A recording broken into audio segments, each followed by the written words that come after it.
నమస్కారం అమరావతి న్యూస్ కి స్వాగతం. ఈనాటి వార్తా విశేషాలు. ఏపీ సీఎం చంద్రబాబు శ్రీశైలం ప్రాజెక్టును పరిశీలించారు. తొలుత ప్రాజెక్టు వద్ద ఫోటో ఎగ్జిబిషన్ ని పరిశీలించిన సీఎం జల వనరుల శాఖ అధికారులతో మాట్లాడారు. అనంతరం కృష్ణమ్మకు జలహారతి ఇచ్చారు. ఆ తర్వాత రైతులతో కలిసి సీఎం శ్రీశైలం ప్రాజెక్టు 4 గేట్లు ఎత్తి నీటిని సాగర్కు విడుదల చేశారు. 6, 7, 8, 11 నెంబర్ గేట్లు ఎత్తారు. దీంతో కృష్ణమ్మ పరవళ్లు తొక్కుతుంది.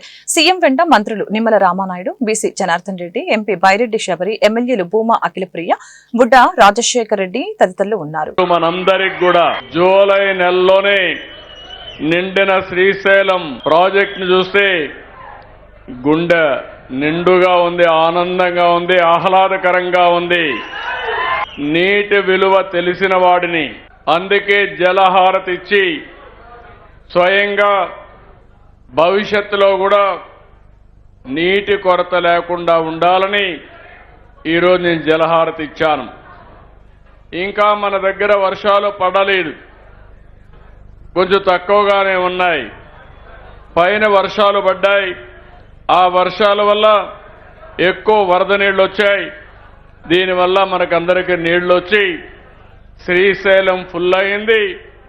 రాయలసీమ జలాశయాలు లేకపోతే మొత్తం కూడా కృష్ణా పరివారక ప్రాంతం కళకళలాడే పరిస్థితి వచ్చింది. ఇది కృష్ణమ్మ తల్లికి మరొక్కసారి మనమందరం ప్రార్థనలు చేద్దాం, ధన్యవాదాలు తెలియజేద్దాం. ఈరోజు ఒక పక్కన నేను వస్తానే మల్లికార్జున స్వామి దగ్గరికి వెళ్లి దర్శనం చేసుకుని ప్రత్యేకమైన ప్రార్థనలు చేశాను.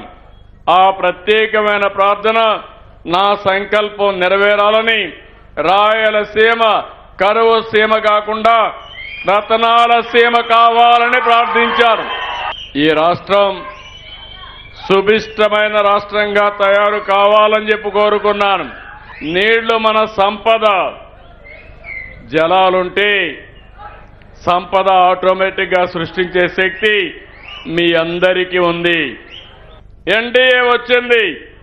ఈ సంవత్సరం ఒకే ఒక ప్రాజెక్టు హంద్రీ నీవా 3,850 కోట్ల రూపాయలు ఖర్చు పెట్టి 4 టీఎంసీ నీళ్లు తీసుకుపోయే విధంగా కార్యాచరణ ప్రణాళిక తయారు చేసింది ఎన్డీఏ ప్రభుత్వం.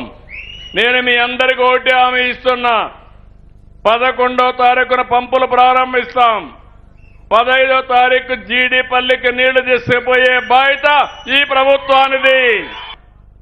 మన రాష్ట్రంలో ఇంటర్ రివర్ లింకేజ్ కావాలి, ఇంట్రా రివర్ లింకేజ్ కావాలి. అంటే వంశధార నుంచి పోలవరానికి రావాలి, పోలవరం నుంచి బనకచెర్లకు రావాలి. అప్పుడు ఒక్కొక్కసారి కృష్ణాలో నీళ్లు రాకపోయినా నేరుగా పోలవరం నుంచి బనకచెర్లకు నీళ్లు వస్తే ఇంకా కరువు అనే మాటే ఉండదు. మహానేత వైఎస్ రాజశేఖర రెడ్డి 76వ జయంతి సందర్భంగా వైసీపీ అధినేత వైఎస్ జగన్మోహన్ రెడ్డి ఇడుపులపాయలోని వైఎస్ఆర్ ఘాట్ వద్ద నివాళులర్పించారు. ఆ సమయంలో ఆయన తీవ్ర భావోద్వేగానికి లోనయ్యారు. అనంతరం నిర్వహించిన ప్రత్యేక ప్రార్థనలో వైఎస్ విజయమ్మ, వైఎస్ భారతి, ఇతర కుటుంబ సభ్యులు, వైసీపీ నేతలు, పెద్ద ఎత్తున అభిమానులు పాల్గొన్నారు. చాలా మంది తన జన్మకు దేవుడు ఎందుకు నన్ను భూమి మీదకి తీసుకుని వచ్చాడు అనేటువంటి విధానాన్ని పరిశీలన చేసుకోవాలి. ఎలాగూ ఆయన దేవుని మూలముగా జన్మించిన వారు అని మనం చెప్పగలుగుతాము.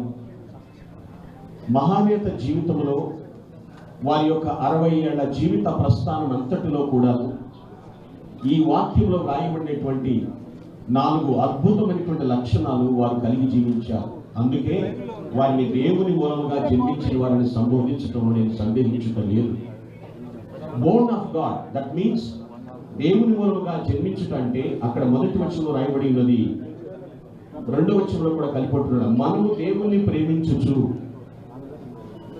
వారు దేవుని మూలముగా జన్మించిన వారు అనడానికి భద్రాచలం ఆలయ ఈవో రమాదేవిపై పురుషోత్తపట్నం గ్రామస్తులు దాడి చేశారు. ఆలయ భూముల ఆక్రమణని అడ్డుకునేందుకు వెళ్లిన ఈవోపై దాడికి పాల్పడ్డారు.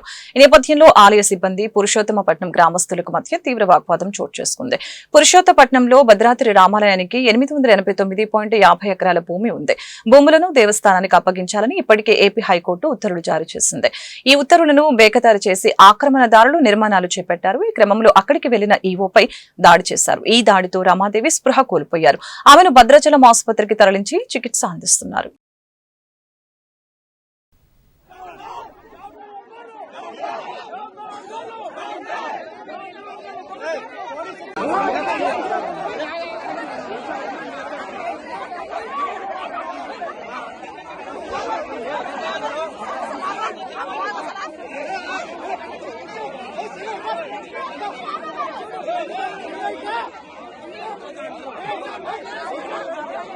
నెల్లూరు జిల్లా కోవూరు ఎమ్మెల్యే వేమిరెడ్డి ప్రశాంత్ రెడ్డిపై వైసీపీ నేత నల్లపురెడ్డి ప్రసన్న కుమార్ రెడ్డి చేసిన వ్యాఖ్యలను డిప్యూటీ సీఎం పవన్ కళ్యాణ్ తీవ్రంగా ఖండించారు. మహిళల వ్యక్తిత్వాన్ని అవహేళన చేస్తూ కించపరిచేలాగా మాట్లాడారని మండిపడ్డారు. మహిళలపై అసభ్యకరంగా మాట్లాడటం వైసీపీ నేతలకు అలవాటుగా మారింది. ప్రశాంత్ రెడ్డిపై ప్రసన్న కుమార్ రెడ్డి చేసిన వ్యాఖ్యలు అభ్యంతరకరమైనవని చెప్పారు. వ్యక్తిగత జీవితాలను లక్ష్యంగా చేసుకుని వ్యాఖ్యలు చేస్తారా? మహిళల్ని కించపరచడాన్ని ప్రజాస్వామిక వాదులంతా ఖండించాలి. మహిళల గౌరవానికి భంగం కలిగిస్తే చట్టపరంగా చర్యలు ఉంటాయి. శాసనసభలోనూ ఇలాంటి వ్యాఖ్యలు చేయడంలో ప్రజలు సరైన తీర్పు ఇచ్చారు. మహిళా సమాజం మరొకసారి ఆ పార్టీకి తగిన విధంగా సమాధానం చెబుతుందని వ్యాఖ్యానించారు. వైసీపీ నాయకులకు మహిళలంటే ఇంత ద్వేషాభావమా అని విద్యా ఐటీ శాఖల మంత్రి నారా లోకేష్ ధ్వజమెత్తారు. పెద్ద చదువులు చదివితే సరిపోదని కనీస ఇంగిత జ్ఞానం ఉండాలని ఆగ్రహం వ్యక్తం చేశారు. మహిళా ఎమ్మెల్యే వేమిరెడ్డి ప్రశాంత్ రెడ్డి వ్యక్తిత్వాన్ని కించపరుస్తూ నల్లపురెడ్డి ప్రసన్న కుమార్ బహిరంగ సభలో వ్యాఖ్యలు చేయడం నేరం, దారుణమని మండిపడ్డారు. తల్లి చెల్లిని తరిమివేసిన అధినేత జగన్ రెడ్డిని ఆ పార్టీ నేతలు ఆదర్శంగా తీసుకుంటున్నారని విమర్శించారు. ఆడవారిపై అవాకులు చవాకులు పేలినా ఊరుకునేందుకు ఇది జగన్ జంగిల్ రాజ్ కాదు, మహిళలకి అండగా నిలిచే ప్రజాప్రభుత్వం అని హెచ్చరించారు. బెజవాడ ఇంద్రకీలాద్రిపై దుర్గామల్లేశ్వర స్వామి వారి దేవస్థానం 3 రోజుల పాటు నిర్వహించే శాకాంబరి ఉత్సవాలు మంగళవారం వైభవంగా ప్రారంభమయ్యాయి. మూలవిరాట్ దుర్గమ్మను పండ్లు, ఎండు ఫలాలు, ఆకుకూరలు, కూరగాయలతో అలంకరించారు. ప్రధాన ఆలయంతో పాటు ఉపాలయాలను కూరగాయల దండలతో అందంగా తీర్చిదిద్దారు. ఇంద్రకీలాద్రి హరితవర్ణంతో శోభిల్లుతోంది. ప్రత్యేక పూజలో ఆలయ ఈవో సీను నాయక్ పాల్గొన్నారు.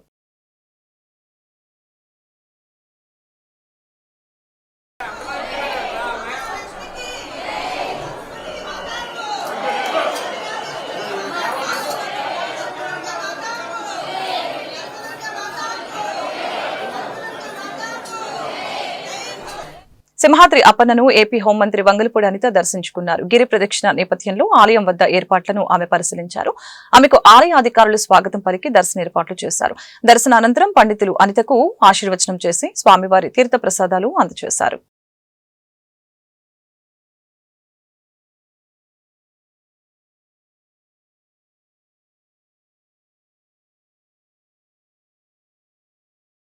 ప్రపంచంలోనే అతిపెద్ద కుంభకోణం ఏపీ లిక్కర్ స్కామ్ అని మంత్రి కొల్లు రవీంద్ర అన్నారు. కృష్ణా జిల్లాలోని నాగాయలంక మండలం సోర్లగోంది గ్రామంలో సుపరిపాలనలో తొలి అడుగు కార్యక్రమంలో భాగంగా ఆర్టీసీ చైర్మన్ కొనకల్ల నారాయణతో కలిసి ఇంటింటికి తిరిగి ప్రజల సమస్యల్ని అడిగి తెలుసుకున్నారు. ఈ సందర్భంగా మంత్రి మాట్లాడారు. గత ప్రభుత్వం 5 ఏళ్లు ఇసుకలో భారీ దోపిడీ చేసింది. లిక్కర్ స్కామ్ లో చీమల పుట్ట కదులుతుంటే అందరి పేర్లు బయటకు వస్తున్నాయి. జిల్లాను సర్వనాశనం చేసిన కొడాలి నాని, జోకి రమేష్, వంశీ అవినీతి బాగోతాలు అన్ని ఒక్కొక్కటిగా బయటకు వస్తున్నాయి. కూటమి ప్రభుత్వం చేస్తున్న మంచి పనులు చూసి ఓర్వలేక ప్రజల్లో అలజడులు సృష్టిస్తున్నారు. అందరం కలిసి జిల్లాలోని గ్రామాల్లో మౌలిక వసతులు కల్పించే విధంగా కృషి చేస్తున్నాం. గాడి తప్పిన సుపరిపాలనను గాడిలో పెట్టాం. 1వ తేదీన జీతాలు, పెన్షన్లు ఇస్తున్నామని మంత్రి పేర్కొన్నారు. ఇసుకలో దోపిడీ చేశారు. ఇవాళ లిక్కర్ లో కూడా చూసాం. లిక్కర్ లో కూడా అసలు విచ్చలవిడిగా ఆ స్కామ్ మొత్తం కూడా బయటకు వస్తుంది. మొత్తం ఈ ప్రపంచంలో జరగని అతిపెద్ద స్కామ్ ఆంధ్ర లిక్కర్ స్కామ్. ఇవాళ పుట్ట కదుపుతామంటే మొత్తం బయటకు వస్తా ఉన్నాయి. విచారణ కూడా వేగవంతంగా జరుగుతోంది. వాళ్ళు చేసినటువంటి తప్పిదాలన్నీ కూడా బయటకు వస్తా ఉన్నాయి. వాళ్ళు చేసిన డాక్యుమెంట్ ట్యాంపరింగ్లు బయటకు వస్తా ఉన్నాయి.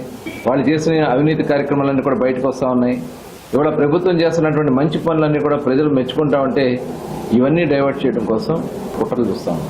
రెచ్చగొట్టే కార్యక్రమాలు మొన్న చూసాం. పల్నాడు జిల్లాకి వెళ్ళి రప్ప రప్ప రప్ప ఏంది రప్ప రప్ప రప్ప ఇవన్నీ చల్లో చెప్పినా ఇంకా మీకు బుద్ధి రాట్లా. ఇక్కడ ఒక్కొక్కడు దొంగలు బియ్యం దొంగ మాట్లాడతాడు. జిల్లాని సర్వనాశనం చేసినటువంటి ఆనాడు మంత్రులుగా పనిచేసినటువంటి కొడాలి నాని కానీ, పేర్ని నాని కానీ, జోగి రమేష్ కానీ, అక్కడ వంశీ కానీ ఇవాళ ఈ అవినీతి భాగాలన్నీ బయటకు వచ్చి జిల్లాని నాశనం చేసి ఇవాళ మేము ధైర్యంగా చెప్తా ఉన్నాం. జిల్లాలో 7 ఎమ్మెల్యేలు అందరూ కూడా కలిసి ఎలా అభివృద్ధి చేయాలనే కాంక్షతో మేము ముందుకెళ్తున్నాం. ఇవాళ చాలా ప్రజలు ఆనందంగా ఉన్నారు. ఒక ప్రణాళికాబద్ధంగా రాబోయే 4 సంవత్సరాల్లో అభివృద్ధిలో ముందుకు తీసుకురావడానికి మేము అందరూ కలిసి కృషి చేస్తాం. అందులో భాగంగా ప్రతి ఒక్కరు కూడా ఇంటి పట్టాల పేరుతో గత వైసీపీ ప్రభుత్వం స్కామ్ కి పాల్పడిందని గుంటూరు పశ్చిమ ఎమ్మెల్యే గల్లా మాధవి ఆరోపించారు. ఓట్ల కోసం స్థలాలు లేకుండానే ఇంటి పట్టాలు ఇచ్చిన ఘనత జగన్ కి దక్కిందని విమర్శించారు. ఈ మాయాజాలంలో నిరుపేదలు అన్యాయానికి గురయ్యారని ఆక్షేపించారు. మోసపోయిన వారికి కూటమి ప్రభుత్వం న్యాయం చేస్తుందని చెప్పారు.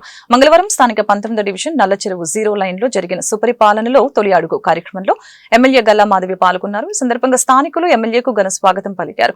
కూటమి ప్రభుత్వ ఏడాది పాలనలో జరిగిన అభివృద్ధి సంక్షేమం గురించి ఆమె ఇంటింటికి వెళ్లి వివరించారు.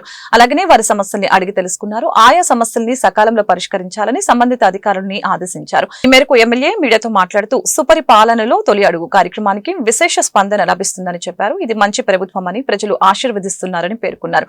అర్హత ఉన్న ప్రతి ఒక్కరికి సంక్షేమ ఫలాలు అందిస్తామని భరోసా ఇచ్చారు.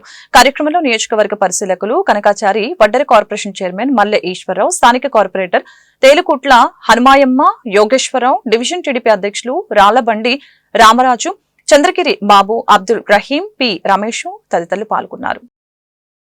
అందరికీ నమస్కారం అండి. సుపరిపాలన తొలి అడుగు కార్యక్రమంలో భాగంగా ఈరోజు 19వ డివిజన్లోకి వచ్చాము. గడప గడప తిరుగుతూ ప్రతి ఒక్కరిని వాళ్ళ అభిప్రాయాన్ని తెలుసుకుంటూ ఉన్నాము.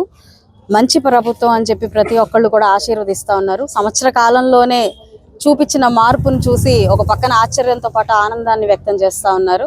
ఇటు పథకాలని, సంక్షేమాన్ని, అదేవిధంగా ఇటు అభివృద్ధిని రెండూ విస్మరించకుండా రెండు కళ్ళలాగా ఈ రాష్ట్రంలో అదేవిధంగా నియోజకవర్గ స్థాయిలో కూడా ముందుకు తీసుకెళ్తున్నందుకు ప్రతి ఒక్కరు చాలా సంతోషం వ్యక్తం చేస్తూ ఉన్నారు. అయితే ఇక్కడ ప్రధానంగా ఈ నల్లచెరువు ప్రాంతం అంతా కూడా ప్రధాన సమస్యతో ఎదుర్కొంటూ ఉన్నారు. అందులో ప్రధాన సమస్య ఏంటంటే వీళ్ళందరికీ పట్టాలు చేతికి ఇచ్చారు. అనంతారుపాడులో వాళ్ళకి స్థలాలు ఉన్నాయని చెప్పి, రిజిస్టర్ అయిపోయిందని చెప్పి కాపీలతో సహా అందరికీ చేతిలో పెట్టారు. దాదాపుగా 1500 నుంచి 2000 మంది లబ్ధిదారుల్ని ఈ నల్లచెరువు నుంచి గుర్తించాము. ఆన్లైన్లో వీళ్ళందరికీ ఇల్లు ఉన్నట్టుగా చూపిస్తుంది. అయితే ఇక్కడ చాలా బాధాకరమైన విషయం ఏంటంటే ఎవరికి కూడా ఆ పట్టా చేతిలో పట్టుకున్న ప్రతి ఒక్కళ్ళకి కూడా వాళ్ళ ఇల్లు ఎక్కడుంది, ఆ స్థలం ఎక్కడుంది, అసలు ఆ ప్రాంతం ఎక్కడుందో కూడా తెలియని పరిస్థితి.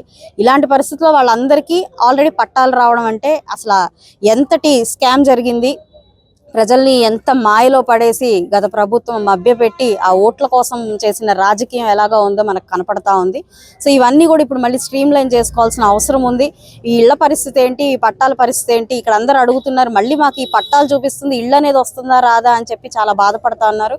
అందరూ ఈ రోజు పనిచేస్తే తప్ప గడవని పరిస్థితుల్లో ఉండేవాళ్లే, ఆర్థికంగా వెనకబడి ఉన్నవాళ్లే, ఈ ఇంటి అద్దెలు కట్టుకోలేక వచ్చే జీతం ఆ ఇంటి అద్దెలకే పోతున్న పరిస్థితి కనపడతా ఉంది. మరి సొంత ఇల్లు లేదు, ఇంటిని ఇస్తామని చెప్పి పట్టా కాగితాలు చేతిలో పెట్టి ఇల్లు ఎక్కడుందో తెలియని పరిస్థితిలోకి ప్రజలందరినీ తీసుకొచ్చారు. చాలా ఆవేదన వ్యక్తం చేస్తూ ఉన్నారు. వీటన్నిటి మీద ఒక చక్కటి పరిష్కారంతో ఈ ప్రభుత్వం ముందుకు వస్తుంది అని చెప్పి అందరూ కూడా నమ్మకంతో ఎదురు చూస్తూ ఉన్నారు.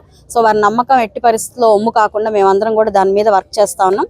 ఒక 2-3 రోజుల్లో ఈ ప్రాంతానికి విజిట్ చేసి ఈ యొక్క పరిస్థితి ఏంటో ఒక సమీక్ష సమావేశం ఏర్పాటు చేసుకొని మినిస్టర్ గారి దృష్టికి ఈ యొక్క సమస్యను తీసుకెళ్లి దీనికి ఒక పరిష్కారంతో ముందుకు వస్తాము అని చెప్పి వారందరికీ ఒక హామీ ఇస్తూ, అదేవిధంగా గడప గడప తిరుగుతూ వారి సలహాలు సూచనలు తీసుకుంటూ వారి ఆశీర్వాదాన్ని పొందుతూ మళ్ళీ మీరే రావాలి, మీరు వస్తేనే ఈ రాష్ట్ర అభివృద్ధి జరుగుతుంది, ఒక తప్పు జరిగింది, ఇలాంటి తప్పు మళ్ళీ భవిష్యత్తులో ఎప్పటికీ చరిత్రలో రిపీట్ అవ్వకుండా మేమందరం చూసుకుంటాము అని చెప్పి ప్రజలందరూ కూడా హామీ ఇస్తా ఉన్నారు. చాలా సంతోషం. వారి నమ్మకాన్ని నిలబెడుతూ మేము కూడా ఈ రాష్ట్ర అభివృద్ధి కోసం, నియోజకవర్గ స్థాయిలో ఈ నియోజకవర్గ అభివృద్ధి కోసం పాటుపడుతూ కృషి చేస్తామని చంద్రబాబు నాయుడు గారి ఆకాంక్షని. బొనిగిల నాగమల్లేశ్వరరావు మన్నవ గ్రామంలో ఎన్నో అరాచకాలు, అక్రమాలు చేశాడని టీడీపీ ఎస్సీ నేత బండ్లమూడి బాబురావు తెలిపారు. పొన్నూరు మండలం మన్నవ గ్రామంలో యాదృచ్ఛికంగా జరిగిన ఘటనను వైసీపీ నేతలు రాద్ధాంతం చేస్తున్నారని బండ్లమూడి బాబురావు మండిపడ్డారు. నాగమల్లేశ్వరరావు 55 లక్షల పంచాయతీ నిధులు దోచుకున్నారని, అతనిపై ఆరోపణలు ఉన్నాయని గుర్తు చేశారు. ఎదురు తిరిగి ప్రశ్నిస్తే దాడులు చేసేవారని చెప్పారు. నాగమల్లేశ్వరరావు కుటుంబం మొత్తం నేర చరిత్ర ఉన్నదేనని తెలియజేశారు. కేవలం తమపై దాడి చేస్తాడనే ఉద్దేశంతో అనుకోకుండా జరిగిన ఘటన మాత్రమేనని ఈ సందర్భంగా తెలియజేశారు. కార్యక్రమంలో మన్నవ గ్రామ టీడీపీ ఎస్సీ నాయకులు పాల్గొన్నారు. దప్పలగూడ రోడ్ దగ్గరికి వచ్చాము. అక్కడ ఆకుల సాంకరామిల దగ్గర ఎల్లింగ్ షాప్ ఉంటే ఆడ చేపిస్తున్నాము. ఓడదీసిన తర్వాత కొన్ని సామాన్లు కావాల్సి అయితే నేను గుంటూరు వచ్చాను. నేను గుంటూరు వచ్చిన తర్వాత అశోక్ అక్కడ అక్కడ ఉన్నాడని చెప్పి బొనిగిల నాగమల్లేశ్వరరావు 5గురిని అక్కడికి పిలిపించుకుని వాళ్ళ తండ్రి మీద దాడి చేసి ఇతని మీద దాడి చేయాలనే ఆలోచనతో అక్కడికి వచ్చి ఆ అబ్బాయి చుట్టే తిరుగుతుంటే తను ప్రాణం మీదకొచ్చి ఇతని దగ్గర ఏ ఆయుధాలు లేవు, ట్రాక్టర్ తాళాలు తప్ప, అతని మీద దాడి చేయే ముందు ఇతను కాస్త బలంగా ఉన్నాడు కాబట్టి వాళ్ళ మీద అనుకోకుండా అక్కడ జరిగింది. దాన్ని బాబు అమ్మడి రాంబాబు, అమ్మడి మురళీకృష్ణ, మరి ఏదో నాని అంటే పేరు నాని, మీ ముగ్గురికి మన్నవ గ్రామాన్ని గురించి మీకు ఏమి తెలుసు? ఏమి తెలియదు. 2019లో నా సేలో నేను పనిచేస్తుంటే బొనిగిల నాగమల్లేశ్వరరావు 40 మంది జనం తీసుకుని నా మీదకు వచ్చి దాడి చేశాడు. 40 మంది జనం నన్ను పట్ల బొనిగి నాగమల్లేశ్వరరావు 2 దెబ్బలేసినాక ఈ 40 మంది నా చుట్టూ కమ్మి దాడి చేశారు. చేసిన తర్వాత ప్రధాన కార్యదర్శి తెలుగుదేశం పార్టీ ఇప్పటి వరకు బండ్లమూడి బాబురావు గారి అబ్బాయి బండ్లమూడి చింపురి గారు ఈ బొనిగల నాగమల్లేశ్వరరావు చరిత్ర మొత్తం మీకు చెప్పడం జరిగింది. ఇది ఒక పెద్ద అంతర్రాష్ట్ర ముఠా దొంగల ముఠా చరిత్రలాగా ఉంది. ఎందుకంటే ఆయన పెద్ద ఫైల్ తెచ్చాడు. అది చెప్తే ఒక వారం మధ్య తట్టుంది. ఇంత నేర చరిత్ర కలిగిన బొనిగల నాగమల్లేశ్వరరావుని చాలా సచ్చీలుడు, చాలా మంచివాడు అని చెప్పుకుంటున్నారు మన వైసీపీ దొంగల ముఠా. ఈ హత్యా రాజకీయాలకి పేరు మోసింది వైఎస్ఆర్సీపీ పార్టీ. ఎందుకంటే వాళ్ళ బాబాయిని చంపి ఆ సానుభూతి మీద 2019లో అధికారం వచ్చిన పార్టీ వైఎస్ఆర్ పార్టీ. బండ్లమూడి బాబురావు గారి మీద 2019లో వైసీపీ అధికారం రాగానే ఇన్ని అక్రమాలకి ఆయన అడ్డుకట్టుగా బాబు షూరిటీ జగన్ మోసం చేయడం గ్యారంటీ అని ఎమ్మెల్యే మహమ్మద్ నజీర్ వ్యాఖ్యానించారు. గుంటూరు తూర్పు నియోజకవర్గంలోని 6వ డివిజన్ పల్లవి థియేటర్ ఎదురు రాజారావు స్ట్రీట్ పరిధిలో సుపరిపాలనలో తొలి అడుగు కార్యక్రమం నిర్వహించారు. కార్యక్రమంలో కార్పొరేటర్ పోతురాజు సమత, మాజీ గ్రంథాలయ సంస్థ chairman Raja master, deputy mayor Sheikh Sajila, Poturaju Chandrasekhar, కూటమి నాయకులు పాల్గొన్నారు. ఈ సందర్భంగా వారు మాట్లాడారు. చంద్రబాబు నాయుడు ప్రవేశపెట్టిన సంక్షేమ పథకాల గురించి ప్రజలకు వివరించడంతో పాటు వారు పడుతున్న ఇబ్బందుల గురించి అడిగి తెలుసుకున్నట్లు తెలిపారు. కుక్కల బెడద ఎక్కువగా ఉందని, గంజాయి ప్యాచ్ వలన ఇబ్బందులు పడుతున్నామని, వాటిని పరిష్కరించమని తన దృష్టికి తీసుకుని రావడం జరిగిందని చెప్పారు. గత ప్రభుత్వం వలన ఎదురైన సమస్యల్ని ఒక్కొక్కటిగా సరిచేసుకుంటూ ముందుకు వెళ్తున్నామని చెప్పారు. గత ప్రభుత్వంలో కుంటి సాకులు చూపించి రేషన్ కార్డుల సంక్షేమ పథకాలని ప్రజలకు అందకుండా చేశారని చెప్పారు. బాబు షూరిటీ అని వాళ్ళు ముందే చెప్పారు. మోసం గ్యారంటీ అనేది వాళ్ళ డైలాగ్. అది జగన్మోహన్ రెడ్డికి వర్తించేది మోసం గ్యారంటీ. బాబు షూరిటీ అనేది బాబు గారికి సంబంధించి వారి సమస్యలను కూడా పూర్తి స్థాయిలో కనుక్కోవడం జరుగుతూ ఉంది. ముఖ్యంగా గతంలో ప్రజలందరూ కూడా మాకు పెన్షన్ లేదు, ఇల్లు గడవడమే కష్టం అవుతుంది, శానిటేషన్ లేదు అనేటువంటి ఇబ్బందులు కాకుండా ఈరోజు ప్రజల్లో కూడా స్పందన బాగుంది.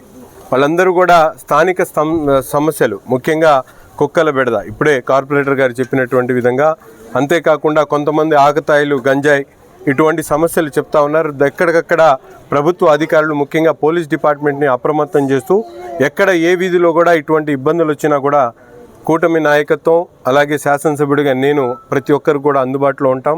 వారి సమస్యలను ఎప్పటికప్పుడు మా దృష్టికి తీసుకొని వస్తే వాటిని పరిష్కరించేటువంటి దిశగా ముందుకు సాగుతామని చెప్పి తెలియజేస్తూ, ముఖ్యంగా నగరంలో మీరందరూ కూడా చూసుంటారు, గత 8 నెలల కాలంలోనే దాదాపు 25 కోట్ల రూపాయలతో నగరంలో అనేక అభివృద్ధి కార్యక్రమాలు, ముఖ్యంగా వీధి ఏదైతే శివారు ప్రాంతాల దగ్గర నుండి ముఖ్యంగా ఈ రైల్పేట ప్రాంతం దగ్గర అన్ని రోడ్లు కూడా ఏర్పాటు చేయడం, గతంలో ఉన్నటువంటి సమస్యల మీద పూర్తిగా ఒక్కొక్కటిగా పూర్తి చేసుకుంటూ రావడం జరుగుతూ ఉంది.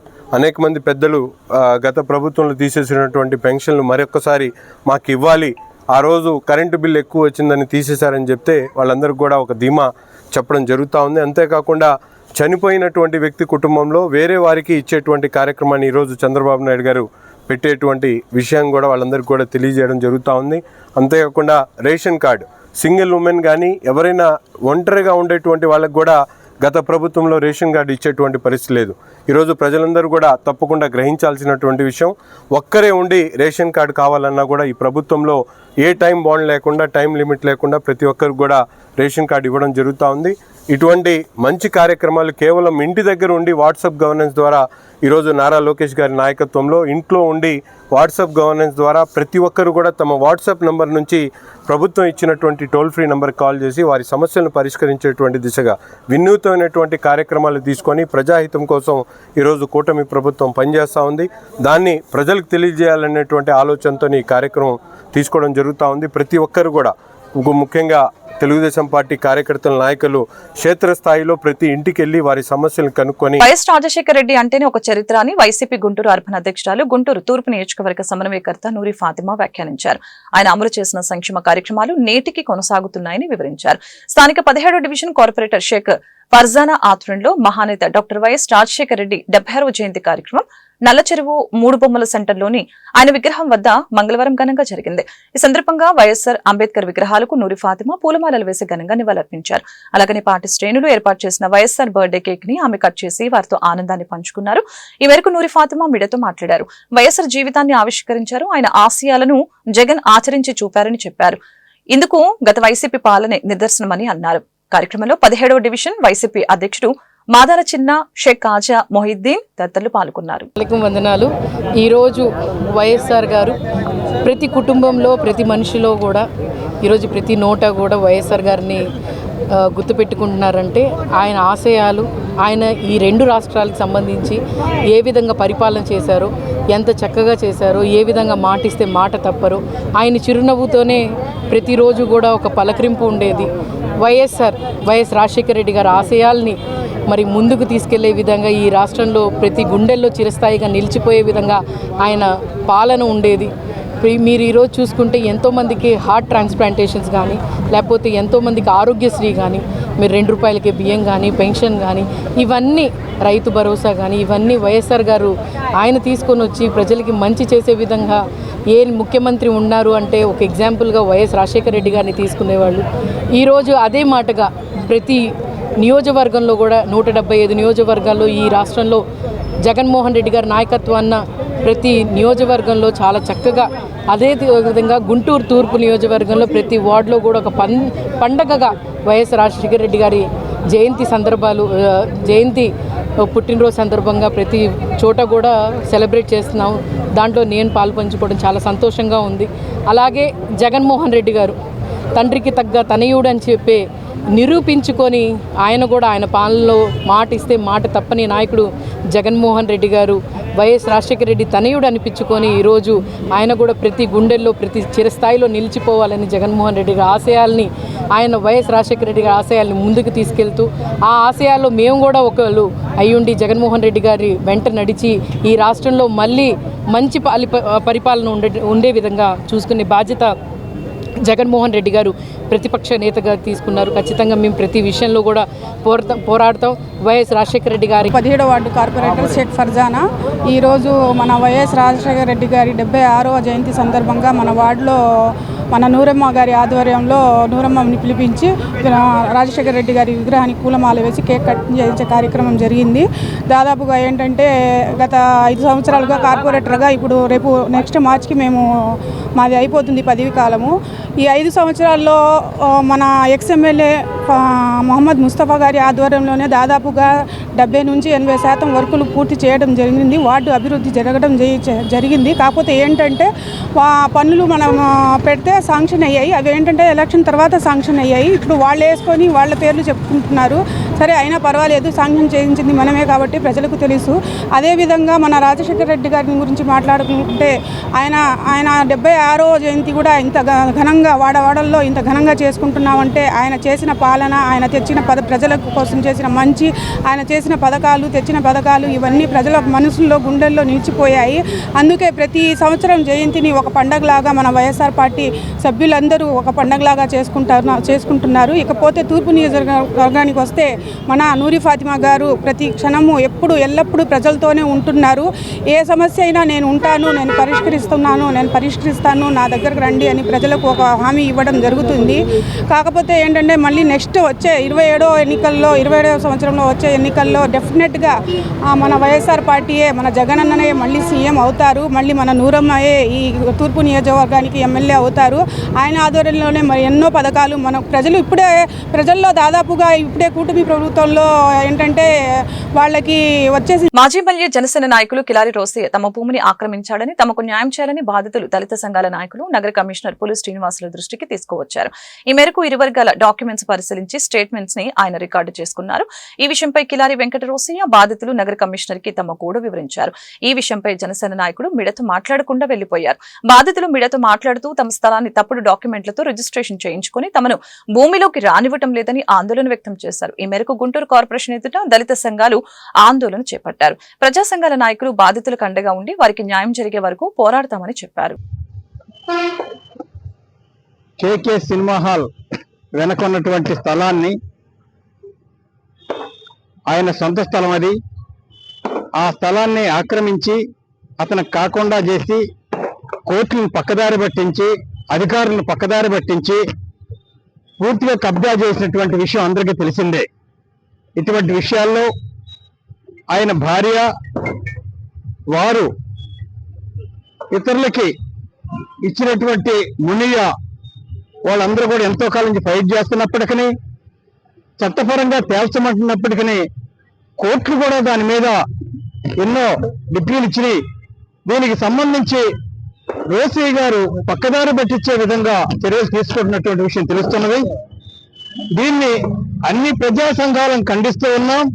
ఇటువంటి కబ్జా చేయటంలో రోసయ్య గారికి మంచి అనుభవం ఉంది. ఇటువంటి అనుభవాలకు బుద్ధి చెప్పే విధంగా ప్రజా సంఘాలు కూడా ఉన్నాయని చెప్పేసి ఒక ఛాలెంజ్ విసురుతున్నాం. కార్యదర్శిని ఈరోజు ప్రజా సంఘాల ఆధ్వర్యంలో మరి మున్సిపల్ కమిషనర్ గారిని కలవడం జరిగింది. యార్డుకు దగ్గరలో, మిర్చి యార్డు దగ్గరలో ఉన్నటువంటి గుమ్మడి భారతి గారి స్థలాన్ని మరి స్థానిక మాజీ ఎమ్మెల్యే కబ్జా చేశాడని చెప్పడం జరుగుతోంది. మరి కోర్టుని మరి అధికారుల్ని ప్రలోభాలకు గురి చేసి ఒక పేద దళిత మాల యొక్క స్థలాన్ని కబ్జా చేసి మరి దేశంలో మరి దళితులకు నిలువు నీడ లేకుండా చేసే ఒక భూ అక్రమదారులు ప్రతి కాన్స్టిట్యూషన్ లో మరి తయారవుతూ ఉన్నారు. అధికార పార్టీల్లో వాళ్ళు అధికార బలంతో మా పెద్దనాన్నగారు గుమ్మడి రాజారావు గారు ఆయన 1980 సంవత్సరంలో మద్రాసు రోడ్లోని ఇప్పుడు కేకేఆర్ సినిమా హాల్ స్థలం ఎకరం 23 సెంట్లు ముగ్గురు కలిసి కొనుక్కున్నారు. చల్లా వెంకటరమణ దగ్గర కొనుక్కున్నారు. చల్లా వెంకటరమణ అన్ని కోర్టులోకి వెళ్తే కోర్టులో అతను ఓడిపోయాడు. అతను ఎలాంటి ట్రాన్సాక్షన్ ఆస్తులు అమ్మడానికి లేదు అని చెప్పి కోర్టు ఆర్డర్ ఇచ్చింది 1999లో. ఈ కోర్టు దావా పెండింగ్ లో ఉండగా 1991లో కిరారు వచ్చే కొంతమంది బినామీలతో రిజిస్ట్రేషన్ చేసుకొని ఆ ఆస్తిని కబ్జా చేసి సినిమా హాలు వెనక అపార్ట్మెంట్ పెట్టారు. ఈ మధ్యలో స్థలం గుమ్మడి రాజారావు గారి దాని సంగతి తెలిసి ఆపి మీరు వెళ్తే మీరే స్థలం అని చెప్పి మున్సిపాలిటీలో కంప్లైంట్ పెట్టి ఆపుతుంటే ఆ స్థలాన్ని ఎలాంటి కన్స్ట్రక్షన్ చేయట్లేదు గుమ్మడి రాజారావు గారు ఉన్నారు కంప్లైంట్ పెట్టాడు. దీని మీద హైకోర్టులో కూడా రిట్ వేశాడు. ఆ రిట్ లో కూడా మీ స్థలంలో ఎలాంటి కన్స్ట్రక్షన్ చేయట్లేదని వాళ్ళు తీర్పిచ్చారు. ఇదే గుమ్మడి కిలార్ వేసియో మీ స్థలంలో ఎలాంటి కన్స్ట్రక్షన్ చేయట్లేదని కూడా కోర్టు వారిని తెలియపరిచాడు. అయినా ఇది ఈ రోజు స్థలం కాదు, మా వారు చూసుకునేవాళ్ళు అవన్నీ. ఇప్పుడే ఏంటంటే మాది నిరగాలి గారి దగ్గర మా స్థలం ఉందండి. రోసయ్య గారు అది ఆక్రమించుకుని బిల్డింగ్ కడుతున్నాడు. ఆయనకి పక్కనే మా అవతల ప్లేస్ ఉంది, యువతల ప్లేస్ ఉంది, మధ్యలోది మాది ఉంది. మధ్యలో గోడ పగలగొట్టేసి సినిమా హాల్ పగలగొట్టుకుని దాంట్లో నుంచి గోడ కడుతున్నాడు. మొన్న వచ్చేసి ఇక్కడ మాట్లాడేవండి కమిషన్ గారి దగ్గర మాట్లాడితే ఆయన కాగితాలు ఇచ్చాడు. ఎంతో కడతాను వీళ్ళదని పిటిషన్ పెట్టాడు. తర్వాత ఇప్పుడు జరిగింది ఏంటంటే మీరు ఆయన కోర్టులో గెలుచుకోండి, ఇక్కడేం కాదు అని అంటున్నారు. ఆయన మీరు ఎందుకు తెచ్చుకోలేదని నా ఇష్టం అండి, నేను చూపించుకుంటాను. గుంటూరు జిల్లా కలెక్టరేట్ ఎస్ఆర్ శంకరన్ కాన్ఫరెన్స్ హాల్లో మంగళవారం సాయంత్రం గుంటూరు జిల్లా సమీక్ష సమావేశం జరిగింది. ఈ డిఆర్సీ సమావేశంలో జిల్లా ఇన్ఛార్జి మంత్రి కందుల దుర్గేష్, స్థానిక ప్రజాప్రతినిధులు, జిల్లా కలెక్టర్ నాగలక్ష్మి, ఎస్పీ సతీష్ కుమార్, వివిధ శాఖల అధికారులు పాల్గొన్నారు. ఈ సందర్భంగా జిల్లా ఇన్ఛార్జి మంత్రి కందుల దుర్గేష్ మాట్లాడారు. గుంటూరు జిల్లా సమగ్ర అభివృద్ధికి కూటమి ప్రభుత్వం కట్టుబడి ఉందని చెప్పారు. ప్రభుత్వం నిర్దేశించిన ప్రగతి పనుల్ని సకాలంలో పూర్తి చేయాలని జిల్లా అధికారుల్ని ఆదేశించారు. ప్రభుత్వం అమలు చేస్తున్న సంక్షేమ కార్యక్రమాలు పారదర్శకంగా అమలు చేయాలని అన్నారు. ముఖ్యమంత్రి చంద్రబాబు నాయుడు గారు, ఉప ముఖ్యమంత్రి పవన్ కళ్యాణ్ గారి నేతృత్వంలో ప్రతిష్టాత్మకంగా నిర్వహిస్తున్నటువంటి కార్యక్రమాలు, తల్లికి వందనం కార్యక్రమం కానివ్వండి, అదేవిధంగా అన్నదాత సుఖీభవ కానివ్వండి, దీపం 2 పథకం కానివ్వండి, రైతులకు సంబంధించినటువంటి అంశాలు కానివ్వండి, పెన్షన్ల విషయం కానివ్వండి, వీటి మీద సుదీర్ఘంగా చర్చించడం జరిగింది. ఇక్కడ కొంతమేరకు మనం చేపడుతున్నటువంటి కార్యక్రమాలు ఇప్పుడిప్పుడే ప్రారంభించబడినటువంటి కార్యక్రమాలు కనుక దేశంలో ఏ రాష్ట్రంలో అమలు కానటువంటి అద్భుతమైనటువంటి కార్యక్రమాలకి చంద్రబాబు నాయుడు గారు శ్రీకారం చుట్టారు కనుక వాటిని అమలు చేసే విషయంలో మరింత సమర్థవంతంగా, మరింత ప్రజలకు చేరువుగా తీసుకెళ్ళటం ఎలా అనేటువంటి అంశాల మీద శాసనసభ్యులు అందరూ కూడా చాలా అద్భుతమైనటువంటి సలహాలు ఇవ్వడం జరిగింది. అందులో ముఖ్యంగా పెన్షన్ల విషయంలో కానివ్వండి, కౌలు రైతులకు సంబంధించిన కార్డుల విషయంలో వారికి లభించేటువంటి లోన్ల విషయంలో కానివ్వండి, లేకపోతే రేషన్ కార్డులు ఇచ్చేటప్పుడు కుటుంబాలని స్ప్లిట్ చేసినప్పుడు 2 కుటుంబాలకి కూడా ఉపయోగపడే విధంగా ఏం చేయాలనేటువంటి అంశాలు కానివ్వండి, ఇలాంటి ప్రధానమైన అంశాల విషయంలో సరైనటువంటి సలహాలు సూచనలు ఇవ్వడం జరిగింది అందరూనూ. వాటన్నిటినీ కూడా ప్రభుత్వ దృష్టికి తీసుకెళ్లేవి కొన్ని, అదేవిధంగా జిల్లా యంత్రాంగం చేసే కార్యక్రమాలు కొన్ని, నియోజకవర్గాల స్థాయిలో జరిగేటువంటి కార్యక్రమాలు కొన్నిగా విడగొట్టుకుని వాటి ద్వారా కార్యాచరణ తయారు చేసుకుని ముందుకెళ్ళడానికి సిద్ధంగా ఉన్నాం. ఈ వార్తలు ఇంతటితో సమాప్తం. మరొక బులెటిన్లో మళ్ళీ కలుద్దాం. నమస్కారం.